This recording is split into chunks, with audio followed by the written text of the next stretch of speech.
तो मेरी सीट है ये 11A एंड वेरोनिका बैठी है वहाँ सामने 11K पे।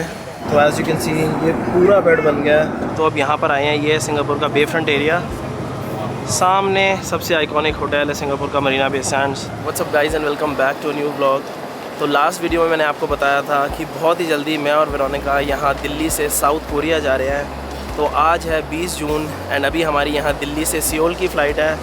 बस अभी पीछे जाके चेक इन करना है। एंड वैसे तो हमारी कल की फ़्लाइट थी 19 जून की, बट मेरे वीज़ा की जो कॉम्प्लिकेशन वगैरह थी वो मैं आपको अभी आगे जाके बताता हूँ। पहले जल्दी से जाके चेक इन करते हैं। We are flying Singapore Airlines business class. तो चेक इन सिक्योरिटी तो बहुत जल्दी हो जाएगा एंड फिर लाउंज में जाके आपको बाकी सारी चीज़ें एक्सप्लेन करता हूँ। This is the first time you are gonna fly business with me? Yeah, that's right. When was the last time you flew business? It was when I was going back from Delhi to Poland. With Aeroflot. Yeah, I don't fly with Aeroflot anymore. It was your favorite airlines? No, it was. तो security and immigration में मुश्किल से 5 minute लगे। ये फ़ायदा होता है दिल्ली से बिज़नेस क्लास फ्लाई करने का, वरना यहाँ पर दिल्ली में इमिग्रेशन पे इतनी लंबी लाइन होती है। बिज़नेस क्लास के साथ हमारे पास एयर इंडिया जो लाउंज है यहाँ एयरपोर्ट पे उसका एक्सेस है, क्योंकि यूजुअली जब मैं अपना क्रेडिट कार्ड यूज़ करता हूँ लाउंज के लिए, उसके लिए एक डिफरेंट लाउंज है दिल्ली में, वो मैं आपको काफ़ी बार दिखा चुका हूँ। तो जो क्रेडिट कार्ड वाला लाउंज है वो तो वहाँ सामने है, Encom lounge, and air India वाला लाउंज ये है सामने। तो ये है एयर इंडिया का बिज़नेस क्लास लाउंज। यहाँ दिल्ली में अगर आप किसी भी एयरलाइन के साथ जा रहे हो, बिज़नेस क्लास अगर आप ट्रैवल कर रहे हो या फिर फ़र्स्ट क्लास, तो आपको इसी लाउंज में एंट्री मिलेगी। कैफ़े में तो वही सारी चीज़ें हैं, फ्रूट्स, थोड़ा बहुत ब्रेकफास्ट है, क्रोसॉन, सीरियल्स, जूसेस, टोस्ट। यहाँ है बार, बट अभी तो सुबह के 7 बजे हैं, 7 बजे तो क्या ही ड्रिंक पियेंगे, बट सिलेक्शन पूरा है। थाई बियर भी है यहाँ पे, सारे टाइप की prosecco.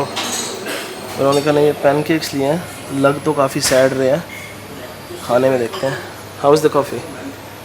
Strong, and I honestly don't know how you have so much energy today. It's like a superpower. I'm just excited for South Korea. You are crazy, you know.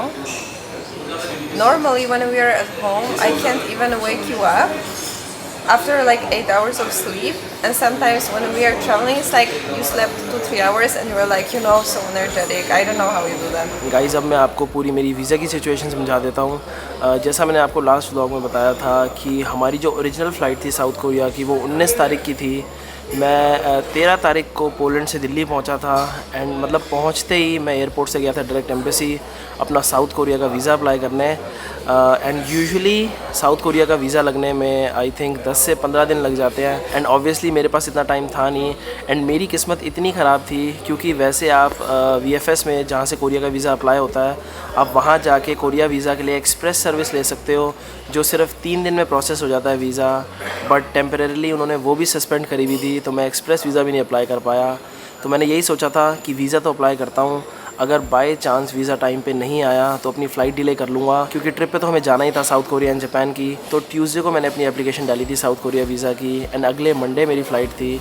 मतलब बहुत कम chances थे visa आने के लिए, but still मैंने सोचा कि risk नहीं लेते, तो मैंने सिंगापुर एयरलाइंस को कॉन्टैक्ट किया अपनी फ़्लाइट चेंज करने के लिए। तो पहले तो उन्होंने मुझे बोला कि आपकी फ़्लाइट चेंज ही नहीं होगी, किसी भी हालत में आपको ये कैंसिल करा के नई टिकट ही करानी पड़ेगी। एंड मेरी बुकिंग भी नॉन रिफंडेबल थी, बट फिर मैंने उनसे मतलब काफ़ी रिक्वेस्ट करी कि कोई और ऑप्शन बता दें। तो उन्होंने मुझे एक ऑप्शन बताया कि अगर आप अपनी फ़्लाइट बिज़नेस क्लास में अपग्रेड करा लो तो वो मेरी डेट चेंज कर सकते हैं। तो उसके अलावा मेरे पास कोई ऑप्शन भी नहीं था, तो मैंने अपनी फ़्लाइट बिज़नेस में चेंज कराई एंड देन मैंने 24 तारीख की अपनी फ़्लाइट करा ली थी। बट कल 19 तारीख थी एंड सुबह मेरे पास मैसेज आ गया कि मेरा वीज़ा रेडी फॉर कलेक्शन है। तो वैसे तो मुझे चेंज कराने की ज़रूरत थी ही नहीं एंड कल मैंने फिर सिंगापुर एयरलाइंस को फिर से कॉन्टैक्ट किया कि अगर अब मेरी फ़्लाइट जल्दी की हो सकती है तो क्योंकि मैंने बिज़नेस क्लास ऑलरेडी चेंज करा ली थी एंड उन्होंने पैसे ऑलरेडी दे दिए थे, तो उन्होंने मेरी आज की फ़्लाइट दे दी एंड आज 9 बजे की पहले मेरी फ़्लाइट है यहाँ दिल्ली से सिंगापुर। देन सिंगापुर में 8 घंटे का लेओवर है एंड देन सिंगापुर से सियोल। तो आज के व्लॉग में एक तो आपको पूरा एक्सपीरियंस दिखाता हूँ सिंगापुर एयरलाइंस बिज़नेस क्लास का। It is one of the best airlines, मतलब अगर आप रैंकिंग देखोगे तो शायद एमिरेट्स एंड कतर एयरवेज से भी अच्छी है सिंगापुर एयरलाइंस। तो फाइनली गाइस चलते हैं सिंगापुर एंड आज से स्टार्ट करते हैं Japan and Korea series. And बहुत सारे लोग मेरे से पूछते हैं कि मैं जिस भी कंट्री जाता हूँ वहाँ पर इंटरनेट कैसे यूज़ करता हूँ, तो उसके लिए मैं यूज़ करता हूँ ये एयरालो। ये कोई स्पॉन्सर्ड नहीं है, इस जस्ट कि मैं ये खुद यूज़ करता हूँ एंड काफ़ी बढ़िया है, तो मैंने सोचा आप लोगों को भी रिकमेंड कर दूँ। तो जैसे अभी मुझे साउथ कोरिया एंड जापान जाना है तो मेरे पास दो ऑप्शन है, या तो मैं इनकी रीजनल ई सिम ले सकता हूँ, ये सारी ई सिम प्रोवाइड करते हैं। तो अगर मैं एशिया पे जाऊँ तो ये सारे इनके प्लान है, $5 में 1 GB 7 दिन के लिए। तो अगर मैं ये 5 GB वाला लेता हूँ $20 का, तो ये इसमें बता देगा कि 13 कंट्री कवर है मेरी, एंड ये सारी कंट्रीज़ हैं, इसमें जापान एंड कोरिया दोनों हैं। बट मैं सोच रहा हूँ क्योंकि इंटरनेट मुझे थोड़ा ज़्यादा चाहिए होता है, तो अगर मैं जाके लोकल ई सिम लूँ स्पेसिफ़िक कंट्री की, जैसे अगर मैं कोरिया सर्च करता हूँ तो यहाँ पे साउथ कोरिया आ गया, एंड इसकी ये 10 दिन की अनलिमिटेड डेटा वाली सिम है $32 की। ये जो प्रोवाइडर है ये है LG, साउथ कोरिया का सबसे बड़ा प्रोवाइडर सिम का भी LG है। तो ये लेता हूँ कोरिया के लिए। तो ये प्लान ख़रीदते ही मेरे पास ईमेल पे QR कोड आ जाता है, जो बस मुझे स्कैन करना है, नई सिम चालू हो जाएगी।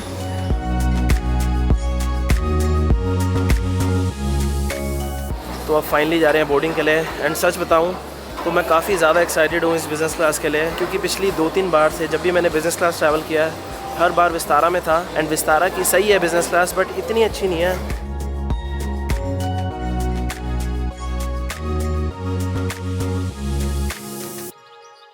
तो मेरी सीट है ये 11A, एंड वेरोनिका बैठी है वहाँ सामने 11K पे। अभी तो ये बीच वाली खाली है, वैसे सीट अगर टेक ऑफ के बाद भी खाली रहती है तो यहाँ बैठ जाएंगे, बट मुझे लगता नहीं, क्योंकि वो कह रहे थे कि पूरी बिज़नेस क्लास फ्लाइट फुल है। तो सबसे पहले तो आपके पास है ये 22 इंच का इंफोटेनमेंट सिस्टम। यहाँ पे just look at this table, इतनी नाइस वुडन फिनिश है। एंड यहाँ पे सर्व होगा हमारा 3 कोर्स मील। एंड यहाँ से आप ये आर्म रेस्ट की हाइट एडजस्ट कर सकते हो। एंड पूरा लाइव फ्लैट बेड बनता है यहाँ पे, वो भी आपको टेक ऑफ के बाद दिखाता हूँ। यहाँ पर ये कंट्रोलर है PSP जैसा, सारी चीज़ें यहाँ कंट्रोल करने के लिए। देन यहाँ पे ये सारे सीट के कंट्रोल्स हैं। एंड बिज़नेस क्लास में ये नॉइस कैंसिलेशन हेडफोन्स मिलते हैं। एंड साथ में ये लग्जरी एमिनिटी किट दे के गए हैं। ये जो इनकी एमिनिटी किट है ये इस ब्रांड की है, पेनहालिकॉन्स लंदन। तो मैं आपको पूरा बिज़नेस क्लास का मेन्यू दिखा देता हूँ। पहले तो ये सारी एमिनिटीज़ लिखी हुई हैं जो आप ले सकते हो। उसके बाद अभी पहले ब्रेकफास्ट सर्व होगा। ये सारी चीज़ें तो आएंगी ही, फ्रूट स्टार्टर्स, बस हमें मेन कोर्स चूज़ करना है। एंड उसमें ये 3 ऑप्शन है। उसके बाद ये पूरा मेन्यू है वाइन्स का, ये सारा शैम्पेन का मेन्यू है, स्पिरिट्स, बियर्स, ये सारी मॉकटेल्स। यहाँ पर इवन ये पूरा कॉफ़ी का मेन्यू भी है। एंड क्योंकि यहाँ 12 पे एक अकेला ही बंदा बैठा था तो हमने उनसे पूछ लिया कि अगर वो मेरी सीट पे चले जाएँ। एंड अब वेरोनिका मेरे पीछे ही बैठी है।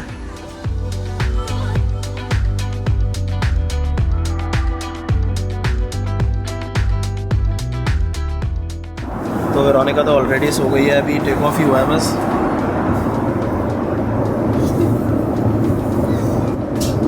You're already sleeping?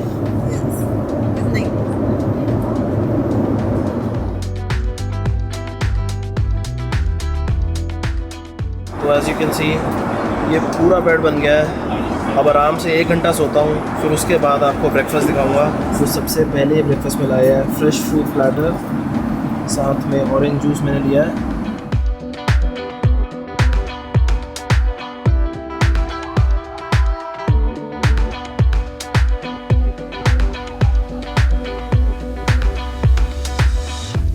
तो बिज़नेस क्लास का वॉशरूम तो नॉर्मल ही है, सिर्फ थोड़ी बहुत चीज़ें हैं जो डिफरेंट है। एक तो यहाँ पर ये थोड़ी अमेनिटीज़ रखी हुई हैं, फेशियल मिस्ट, हैंड लोशन।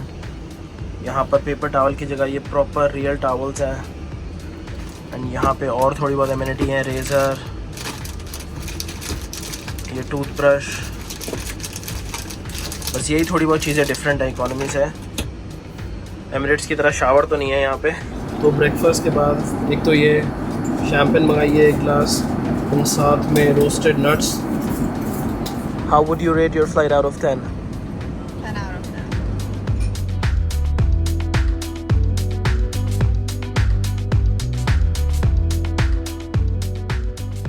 तो यहाँ सिंगापुर तक पहुँचने में एग्जैक्ट 5.5 घंटे लगे। एंड ये सबसे फास्टेस्ट 5.5 घंटे की फ़्लाइट थी, पता भी नहीं लगा। तो मतलब बिल्कुल वर्थ इट रहा फ्लाइट अपग्रेड कराना। What do you think? Was it worth it? It was very relaxing and also I love the Singapore slang. And अब हम जा रहे हैं अराइवल की तरफ। 8 घंटे का लेओवर है हमारा सिंगापुर में, जैसा मैंने आपको ब्लॉग की स्टार्टिंग में बताया था। तो 8 घंटे एयरपोर्ट पे बैठने का तो फ़ायदा नहीं है, तो हम सोच रहे हैं थोड़ी देर बाहर ही चले जाएँ। एंड मैं वीज़ा का ही बताता हूँ आपको सिंगापुर का। तो अगर आप as an Indian citizen Singapore आओगे तो ऑब्वियसली आपको प्रॉपर वीज़ा चाहिए। मैंने लास्ट वीज़ा 1.5 साल पहले लगवाया था जब मैं सिंगापुर आया था, एंड उस टाइम उन्होंने मुझे 2 साल का मल्टीपल एंट्री वीज़ा दिया था। तो टेक्निकली अभी मेरा वीज़ा वैलिड है सिंगापुर का, बट जो पेपर मिलता है वीज़ा का, क्योंकि सिंगापुर का जो वीज़ा होता है वो आपको पेपर मिलता है, कोई भी स्टैंपिंग नहीं होती पासपोर्ट पे, वो मेरा खो गया। एंड दूसरा ऑप्शन आपके पास होता है सिंगापुर का VFTF लेने का। VFTF इनका होता है वीज़ा फ्री ट्रांजिट फैसिलिटी। ये 2-3 कंट्री के नेशनल्स को देते हैं, चाइनीज़ नेशनल्स, इंडियन नेशनल्स। उसमें बेसिकली ये होता है कि अगर आप सिंगापुर से ट्रांजिट कर रहे हो एंड आपकी कंफर्म फ़्लाइट है within 96 hours out of Singapore, तो आप यहाँ वीज़ा ऑन अराइवल ले सकते हो। सिर्फ एक कंडीशन है उसकी कि आपके पास UK, US, कनाडा या फिर शेंगन वीज़ा होना चाहिए, एंड मेरे पास चारों ही हैं। तो अगर मेरा जो पुराने वाला वीज़ा था उसका रिकॉर्ड इनके पास नहीं हुआ तो मैं ये VFTF ले लूँगा, एंड इसका भी आपको अभी प्रोसेस बताता हूँ। तो इमिग्रेशन क्रॉस कर लिया है, एंड जो मुझे लग रहा था वही हुआ, क्योंकि मेरा जो सिंगापुर वाला वीज़ा था वो पुराने पासपोर्ट पे वैलिड था, तो वो तो उन्होंने नहीं माना। बट जो मैं आपको VFTF बता रहा था उसका प्रोसेस बहुत ही ईजिली हो गया। सिर्फ मैंने उनको अपना बोर्डिंग पास दिखाया कि मेरी विदिन 96 आवर सिंगापुर से बाहर फ़्लाइट है, एंड उसके अलावा सिर्फ उन्होंने मेरा US या फिर कनाडा वीज़ा देखा पता नहीं, एंड 2 मिनट का प्रोसेस था। कोई भी मेरे से फ़ीस नहीं ली VFTF की, एंड अब मैं 4 दिन के लिए सिंगापुर रह सकता हूँ वीज़ा फ्री। यहाँ पर इन्होंने बोर्ड भी लगाया हुआ है कि कौन सी ऐप्स चलती हैं यहाँ सिंगापुर में, एंड मैंने ग्रैब डाउनलोड कर ली थी, एंड ये कोड भी यूज़ हो गया $5 ऑफ के लिए। तो बस अब जाके टैक्सी लेनी है।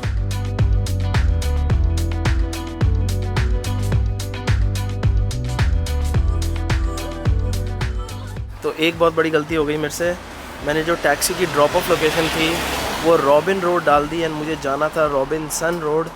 तो ये तो मतलब काफ़ी ज़्यादा दूर है अभी डाउनटाउन सिंगापुर से, मैंने चेक किया।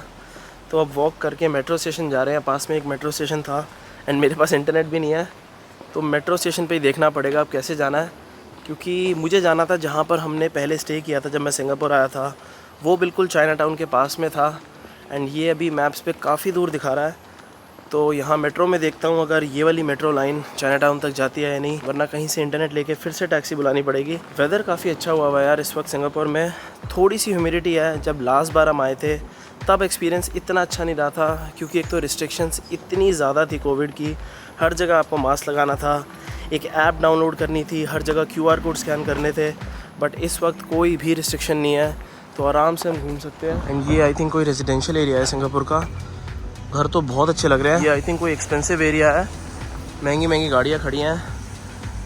सिंगापुर में पोर्शा होना भी इतनी बड़ी बात है, क्योंकि वर्ल्ड में सबसे महंगी गाड़ियाँ सिंगापुर में ही है। एंड आप रोड देखो यार, सिंगापुर की वर्ल्ड की क्लीनेस्ट सिटी में से एक है, सब कुछ इतना साफ़ है यहाँ पे।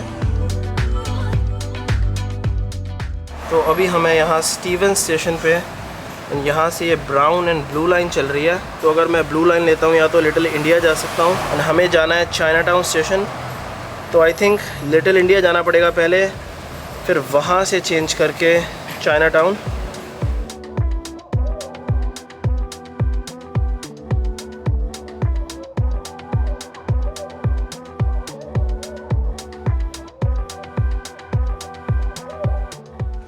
तो भूख इतनी ज़्यादा लग रही है, सिर्फ फ़्लाइट में ब्रेकफास्ट किया था, तो अब अंदर जाके कुछ ऑथेंटिक सिंगापुरियन या फिर एशियन खाना खाते हैं।